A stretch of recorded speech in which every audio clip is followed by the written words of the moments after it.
L'Angola célèbre ses 40 ans d'indépendance. Ancienne colonie portugaise, le pays a accédé à sa souveraineté le 11 novembre 1975. Ces 40 ans d'indépendance ont été fêtés en grande pompe avec environ 7000 invités venus de 100 pays étrangers. On est en train de construire un état de droit. On est en train de consolider un état démocratique. Maintenant, on est dans le temps de la citoyenneté.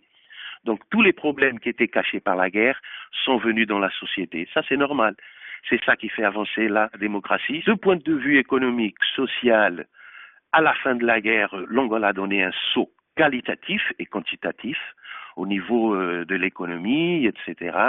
Bien sûr, on a encore les contradictions d'une société un peu inégalitaire, une société qui a besoin de plus de justice sociale, etc., où maintenant la jeunesse aura un rôle significant. Pas seulement la jeunesse, mais aussi les femmes. Depuis la fin de la guerre civile en 2002, l'Angola a consolidé son économie grâce au pétrole. Mais depuis 2013, la production a sensiblement diminué et la chute du prix du pétrole a fragilisé l'économie de ce pays, deuxième producteur de pétrole derrière le Nigeria. Lors de son discours à la nation, le président José Eduardo dos Santos a déclaré vouloir s'appuyer sur la jeunesse afin de bâtir une nation prospère, heureuse et juste.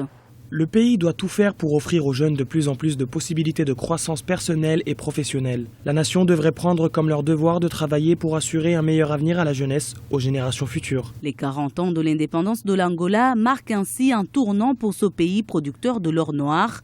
Les 75% des recettes fiscales proviennent en effet du pétrole. Mais le gouvernement envisage désormais de diversifier son économie.